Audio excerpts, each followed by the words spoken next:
आशीष Kacholia stock market के एक famous investor. वो किसी स्टॉक में इन्वेस्ट करने से पहले उस स्टॉक का फंडामेंटल एनालिसिस कैसे करते हैं उसे समझते हैं। 3,000 करोड़ से भी ज्यादा का पोर्टफोलियो साइज है उनका।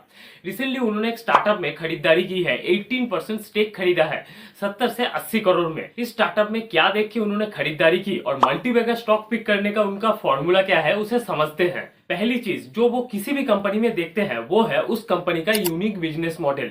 देखिए, इंडिया में बर्गर किंग और मैकडोनल्ड्स बर्गर बनाने में मार्केट लीडर है।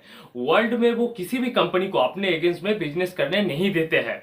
तो एक इंडियन कंपनी 400-500 करोड़ की ऐसा खास क्या करती है, क्या खास बर्गर बनाती है जो मैकडोनल्ड्स और बर्गर किंग को चैलेंज दे रहा है। कंपनी का नाम है जंबो किंग बर्गर। ये एक फ्रेंचाइजी कंपनी है।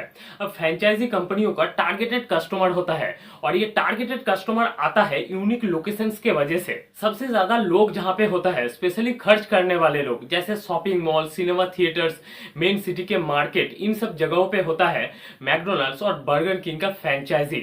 अगर जंबो बर्गर भी इन्हीं लोकेशंस में अपना शॉप ओपन करेगा तो कंपटीशन में मैकडोनल्ड्स और बर्गर किंग के सामने टिक नहीं पाएगा। तो जंबो किंग अपना शॉप ओपन करता है उन जगहों पर जहां पे स्टूडेंट ज्यादा जाता है, काम करने वाले लोग, मतलब वॉकिंग पॉपुलेशन जहां पे ज्यादा ट्रैवल करता है, जैसे मेट्रो के बाहर। वर्किंग पीपल और स्टूडेंट का खाना खाने का एक समस्या होता है। ये सड़क के पास बिकने वाला कुछ भी खा लेते हैं और सस्ते में खाना खाते हैं। बर्गर किंग और मैकडोनल्ड्स महंगा बर्गर बेचता है और उनका लोकेशन भी अलग है, मगर जंबो बर्गर इन्हीं सब लोकेशन में जहां पे स्टूडेंट और वर्किंग पीपल लोग ज्यादा होता है वहां पे सस्ते में बर्गर बेचता है। तो बर्गर मार्केट में जो मार्केट लीडर है मैकडोनल्ड्स और बर्गर किंग, उनके मुकाबले जंबो किंग का लोकेशन बिल्कुल अलग होता है।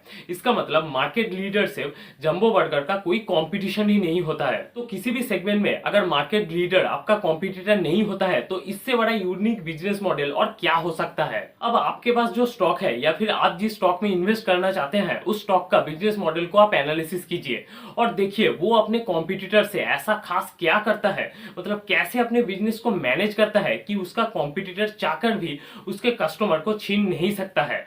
वॉरेन बफेट इसी यूनिक बिजनेस मॉडल को ही कॉम्पिटिटिव मोड बोलते हैं। एग्जांपल के लिए एक इंटरनेट कंपनी आया है जिसका कॉम्पिटिटर जियो और एयरटेल नहीं है, तो उसके लिए बिजनेस करना कितना आसान होगा ना। तो देखिए, स्टारलिंक सैटेलाइट के थ्रू इंटरनेट देता है और जियो और एयरटेल टावर के थ्रू इंटरनेट देता है। तो स्टारलिंक अगर चाहे तो पूरी दुनिया में, पूरी इंडिया में इंटरनेट बांट सकता है। उसका जियो और एयरटेल से कोई कॉम्पिटिशन ही नहीं होगा। यही होता है यूनिक बिजनेस मॉडल। दूसरी चीज जो कचोलिया जी किसी भी स्टॉक में इन्वेस्ट करने से पहले देखते हैं वो है उस कंपनी का ग्रोथ।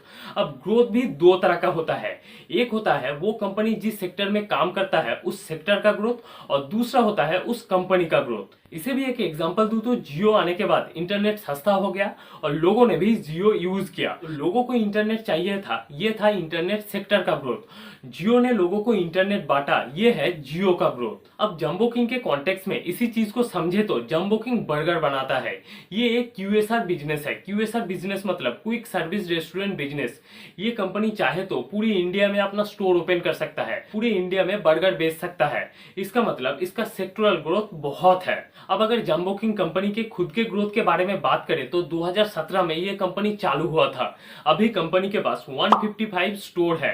कंपनी का प्लान है 2030 तक 1000 स्टोर ओपन करने का। इसका मतलब कंपनी में भी बहुत ग्रोथ का अपॉर्चुनिटी है। अब अगर स्टॉक मार्केट के व्यू से इसी ग्रोथ को समझे तो आप जिस कंपनी में इन्वेस्ट करना चाहते हैं या फिर इन्वेस्ट कर चुके हैं उस कंपनी के ग्रोथ का एनालिसिस कीजिए और देखिए उस कंपनी का सेक्टोरल ग्रोथ कितना है और कंपनी कितने परसेंट से ग्रोथ कर रहा है। अगर सेक्टोरल ग्रोथ से कंपनी कम ग्रोथ कर रहा है इसका मतलब वो ज्यादा दिन नहीं चलेगा, वो कंपनी अच्छा परफॉर्म नहीं करेगा। अगर कंपनी का ग्रोथ सेक्टोरल ग्रोथ से ज्यादा होता है, इन्हीं स्टॉक में बनता है मल्टीबैगर रिटर्न। और एक बात, अगर कंपनी बहुत ज्यादा ग्रोथ कर रहा है और सेक्टर बहुत ज्यादा ग्रोथ नहीं कर रहा है, इसका भी मतलब है कि वो ग्रोथ ज्यादा दिन नहीं टिकेगा। रामदेव अग्रवाल जी ग्रोथ को समझाने के लिए एक एग्जांपल देते हैं कि मान लेते हैं कि नौका है, जो उसका बिजनेस मॉडल है, वो नदी में तैर रहा है और हवा है ग्रोथ। हवा आएगा और उस नौका को बहा के लेके जाएगा, मतलब ग्रोथ होगा तभी कंपनियां अच्छा परफॉर्म करेगा। तीसरी चीज है मैनेजमेंट एनालिसिस। देखिए आशीष कचोलिया जी हो, विजय खेदिया जी हो, सारे मैनेजमेंट एनालिसिस करते हैं और उसे बहुत इंपॉर्टेंस भी देते हैं। मगर हम रिटेल इन्वेस्टर समझते हैं कि स्टॉक मार्केट इन्वेस्टिंग मतलब नंबर इन्वेस्टिंग है, आरओई आरओसी देखो और बस पैसा बन जाएगा। देखिए ऐसी बात नहीं है। एक कंपनी को चलाता है उस कंपनी का मैनेजमेंट। अगर मैनेजमेंट सही होगा, कंपनी को सही से चलाएगा, तो आरओई आरओसी अपने आप अच्छा हो जाएगा। अब अगर जंबो किंग का मैनेजमेंट एनालिसिस करें तो 2001 में कंपनी वड़ा पाव बनाता था। बाद में 2017 में कंपनी के एमडी एंड फाउंडर धीरज गुप्ता ने कंपनी को नेक्स्ट लेवल पे लेके गए और कंपनी बर्गर बनाना चालू किया। अब धीरज गुप्ता जी के बारे में बात करें तो बिजनेसमैन आदमी है, बिजनेस को समझते हैं, बिजनेस रिलेटेड किताब भी लिखे हैं। इनकी सबसे खास बात है इनमें एस्पिरेशन बहुत ज्यादा है, 1000 स्टोर ओपन करने का प्लान है। मतलब जंबो किंग का मैनेजमेंट एक अच्छा मैनेजमेंट है। अब अगर स्टॉक मार्केट के व्यू से मैनेजमेंट एनालिसिस को समझे तो आपको दो तरीके से मैनेजमेंट एनालिसिस करना पड़ेगा।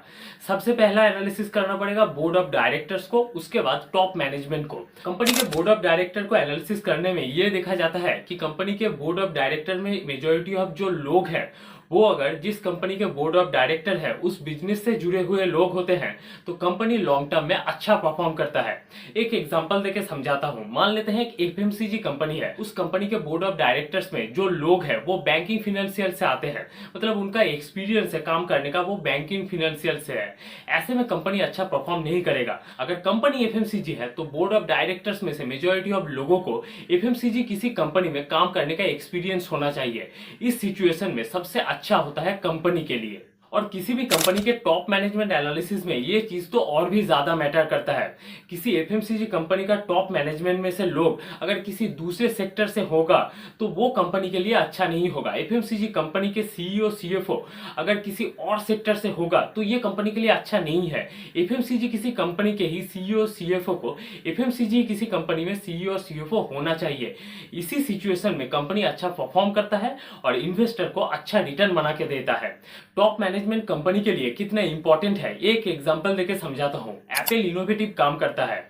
एक बार स्टीव जॉब्स ने पेप्सी के सीईओ को एप्पल के सीईओ बना दिया था और वो आके स्टीव जॉब्स को ही एप्पल से निकाल दिए थे और एप्पल 300 से भी ज्यादा प्रोडक्ट बनाता था। जैसे एफएमसीजी कंपनी में बहुत सारा प्रोडक्ट बनता है वैसे एप्पल में भी वो बहुत सारा प्रोडक्ट बनाने लग गए थे और एप्पल को तबाह कर दिया था।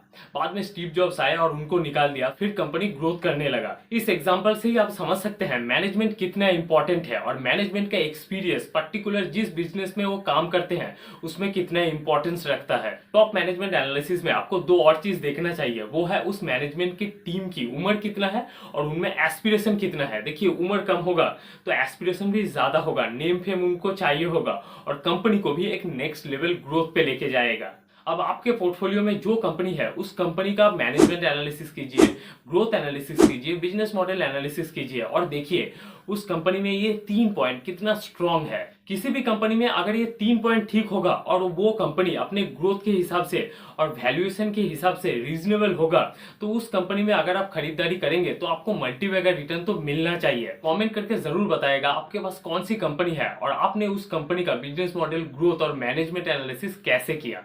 और फाइनली वीडियो अच्छा लगा है तो लाइक शेयर सब्सक्राइब कर दीजिएगा।